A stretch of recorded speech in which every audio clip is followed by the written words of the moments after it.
guys, Jail here. In this video, I'm going to show you how to use PayPal on your Amazon. So to do this is pretty simple.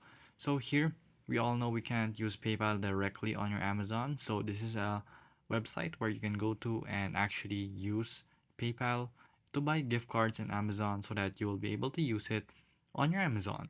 So first, all you have to do is go to dundle.com and search up Amazon gift card. And then right here, it will appear.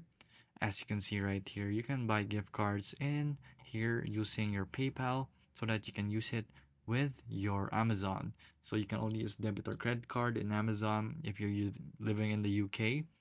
So as you can see here, you can have PayPal, Visa, Razer Gold, Apple Pay, BCP, and many much more. So here you will want to use your PayPal to buy one. So you have $15 here. The gift card is gonna be 17.44. Of course, it's gonna be more charge for this.